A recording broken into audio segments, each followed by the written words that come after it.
Like many other people, I have had the urge to start a YouTube channel for a very long time, and it was a thought that I'd return to for many years, but for one reason or another, I'd be too afraid to actually start. But last year in 2024, that was the year I finally decided to begin, and a little over a week ago, we celebrated 1 year with the Catalystiic YouTube channel. I am very proud of what I've done so far, even though arguably a lot of the stuff is mediocre at best, but the fact that I was able to do it is something that makes me very happy. I wanted to use this video to reflect on the good and bad of starting a gaming YouTube channel, and if you should start one yourself.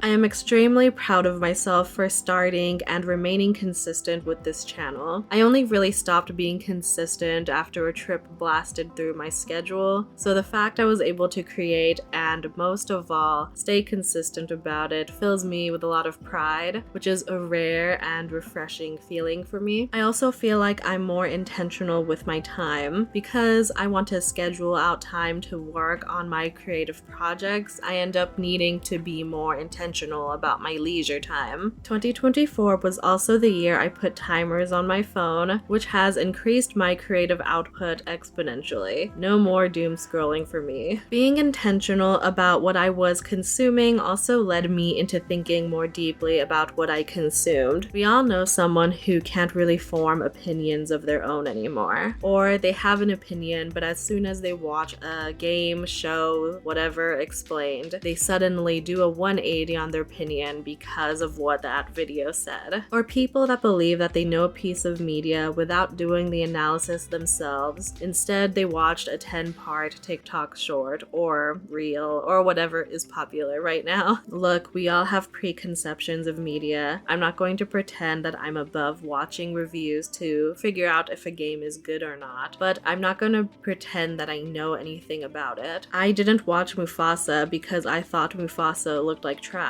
but I'm not gonna pretend that I know the ins and outs of Mufasa. I just think it looks like garbage. I just think that it is very freeing to be able to form your own opinion on something without the constant influence of the algorithm. This does help in coming up with ideas for YouTube content because you are able to think critically about what you want to take inspiration from. I've also been feeling a creative satisfaction that I haven't felt in a long time. I'm no stranger to posting my work on the internet. I have made fan art, fan fictions, and various fandom opinion pieces on Tumblr, but you will never find them. These moments for me were some of the highlights of my younger years, and creating videos has, in a way, replicated the feeling into something new. Making videos is a fun mix of writing, visual, and performing arts, which is so fun to experiment with. I am sure I will look back on my videos from last year and cringe.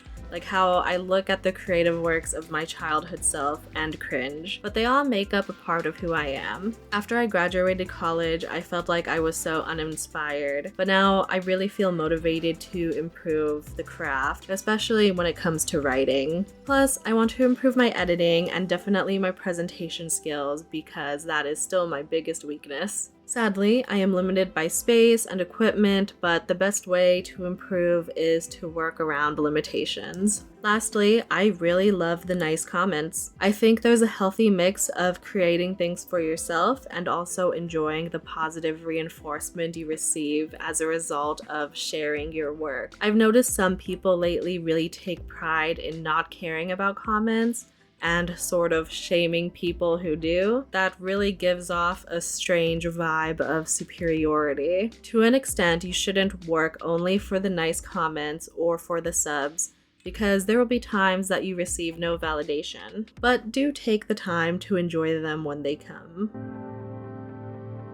The weekly uploads did start to wear down on me a bit, which might be why I fell off really hard on the upload schedule. Though the more I think about it, there are other reasons that I'll get into in the later sections. I think that the weekly uploads can work for some, especially if you don't create scripted content. I'm not good at doing content without a script. I always toe the line between doing fully scripted versus outlines, and I still don't know what works better for me. Without a script, I stumble and I pause a lot, and it makes editing such a pain for me. I just want to make videos with higher quality writing and better editing. I feel like with the weekly videos, you can easily fall into the trap of doing really generic content or overly clickbaity content, and that isn't what I want from this channel. I did rely heavily on new release trailers from last year to sort of pick up weeks where I didn't really know what to do or I was feeling a little bit burnt out. I really commend people who are able to do the weekly schedule and still make high quality content, because it started to definitely take a toll on me a little, and I was only doing it for a year. My biggest con to starting a gaming YouTube channel would have to be getting exposed to the grifters. There have always been people that make rage bait content in community spaces, but I feel like within the last couple of years it has grown a lot.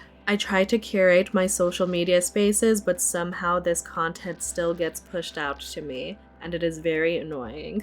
It really does seem like there are so many people out there that will make video after video for games they never even wanted to bother playing in the first place. They will make so many videos dunking on games people love, tearing down the people that love them, and never making content about something they like because they want to feed into the echo chamber of hate that they've cultivated. Yet, even when they are trying to uplift something, they do it by tearing down other games or people. I'm not saying gaming spaces need to conform to toxic positivity, but there needs to be a balance between passionate love and respectful criticism. If you start a gaming YouTube channel, depending on what you make, you might attract certain members of this negative group to your comments. I am very lucky that I am an extremely small channel. I have not been faced with the same harassment I've seen other content creators receive, even though we like the same games.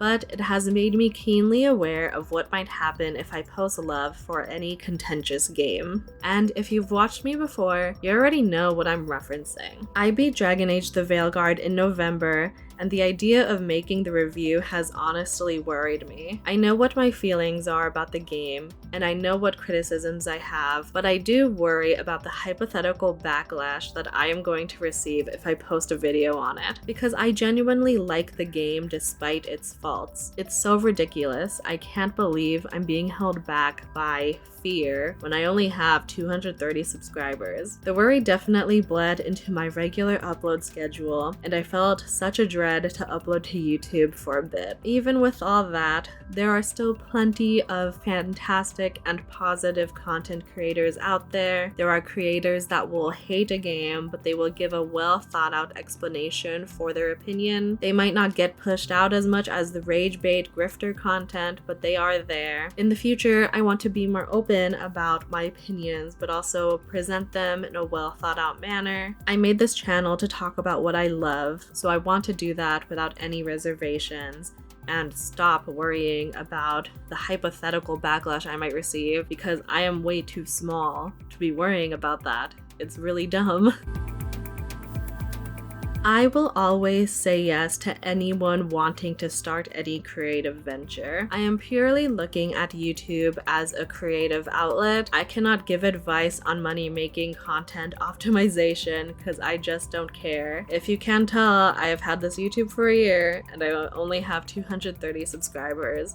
But I am very grateful because that could fill up a big restaurant or a small concert, or I don't know, but 230 people standing in front of me would be a lot. So I try to look at it like that, and it scared me sometimes, but I am very grateful because I thought I would only get 100 subscribers. But yeah, I don't care about optimizing my content. I do want to put out good videos, but it's not something that I can really give advice on. But if I could make money off of this, or if this opens up any opportunities for me, that is always welcome. If you have ever felt the urge, or it has been in the back of your mind for years like me, then do it. You won't know if you like it until you try. The hardest part is always starting, and if you end up liking it, the second hardest part is staying consistent. As much as people say the gaming space is saturated now, until you make your own content, your voice is missing from the overall equation. Someone might have the same opinion as you, but your presentation of it won't be the same as theirs. Unless you plagiarize, which is something I don't support. Or if you use generative AI, and I don't support that either. It's great to have more voices from people who are passionate about video games as a hobby, and don't just celebrate the downfall of games because they don't like them. My last point on if you should create a YouTube channel is that it is so satisfying to be able to create something that is yours. It is something you wrote, filmed, and edited with your own hands. It is your unique take on something you are passionate about. There is something that shifts within you when you realize that you can create things in an age where there is constant overconsumption. You start to find inspiration in things that you consume besides being so mindless about it. The one substantial tip I can give is that you have to make the time. If you say you can't make time, I suggest checking your phone screen time first. At the end of the day, I don't know your situation, but if this is something you really want to do, you need to make the time. Literally, break down your days by the hour and find any gaps where you can create something. This tip can be used for anything besides making videos. It could be used for writing, for drawing, or anything that isn't mindless consumption or you don't have work. Sometimes you might have to sacrifice plans on certain days. But if you're really organized about it, I really think most people are able to find some gaps in their day where they can create something. Besides that, the only tips I really have are to keep going and to keep trying. I am not a big channel, so as I said before, I can't really give growth tips. I would also suggest to really create things that you're happy with. Don't try to push for subscribers, don't try to play the algorithm game. You might be able to make a lot of money at first and grow really quickly. I don't think that's really sustainable as a creative hobby, and you'll just end up burning yourself out because you're doing things that are very uninspiring. Sometimes I think about the Mr. Beast interview about his YouTube process, and I think it's very interesting. I read a couple snippets of it, and he really sort of kills his whole personality for the sake of the channel, and it's sort of dystopian to read. At the end of the day, I'm still here, and I think that's an achievement in itself. And again, I want to thank the people that have subscribed to me so far within the last year. It has been truly not life-changing. It's not that dramatic, but it has shifted my life in a way I didn't expect or even really noticed at first until I really reflected on it. Besides my little hump with YouTube for a bit, I do want to continue making videos, but as I've said, I don't think the weekly uploads will continue. I might make one next week. And then after that, I'm going to sort of shift the content a bit, or try to. I don't even know what I'm saying anymore. You can tell I ran out of script because this outro is going all over the place. If I upload next week, it is going to be a Valentine's special because I've been wanting to talk about video game romances on this channel for a long time, and I just don't know how to do it.